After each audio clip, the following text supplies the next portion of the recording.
The longer I'm alive, the surer I am not to ever think, let alone say, I've seen it all.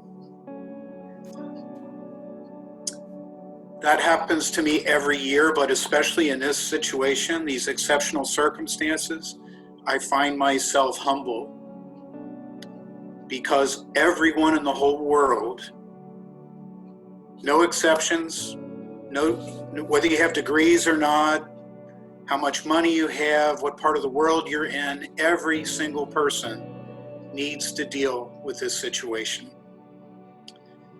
And what it reveals to me is that, again, I don't have as much control as I often imagine that I do. And that can be very disconcerting, but it can also link me to who and what matters most. I think what I've discovered in this situation is the importance of structure.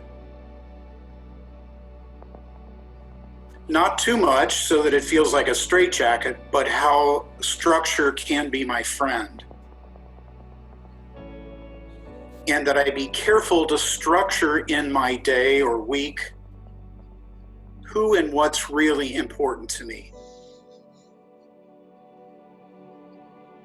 I think sometimes I have spoken priorities, but they're not lived ones. And I have a chance right now in the middle of all of this, as do all of us, we have a chance to structure in our best priorities and live them. Clearly, it's important to have good nutrition and enough sleep and exercise. But what I'm finding in my conversations with people, multiple conversations a day and night, is that a couple of ingredients that get missed are the importance of playing and praying. I am amazed how many people don't know how they play. I find about 3 or 4 different playful ways to say, well, what do you do for fun? How do you get away from stress? What do you enjoy doing? Do you like music, or do you like to cook? So playing is often an issue, but also so is praying. Recently, there was a TED Talk coming out, a multi-generational research project that came out of Harvard. And the result of the study said that health and happiness basically boil down to relationships.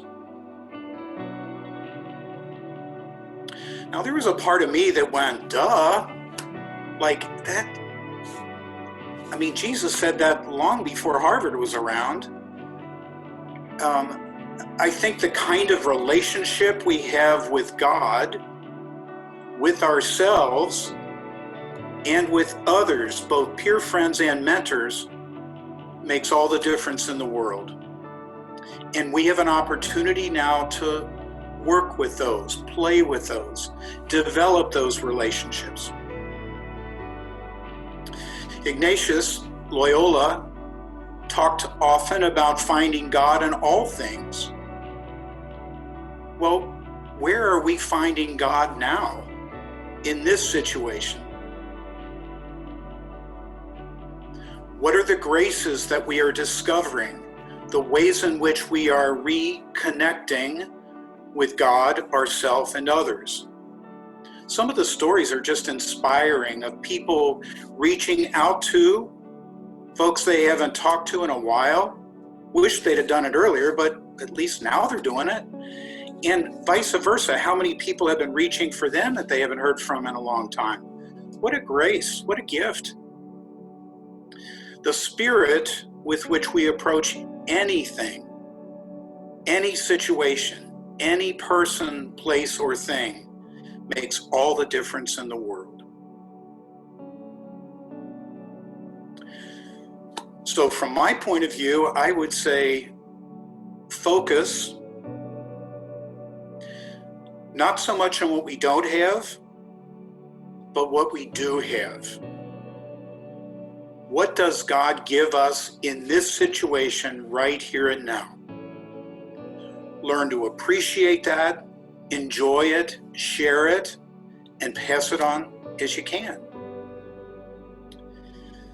I'd also focus on asking for what you need.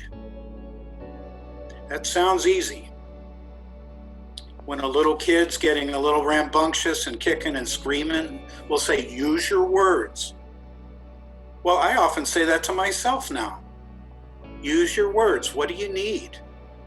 And sometimes I'm not sure. I just need to be with God or a good friend or a mentor and say to him or her, I know I need to do something different from what I'm doing, but can you help me figure out what that is? May we trust, however our life unfolds, that we're not alone. God is with us, and we're with each other.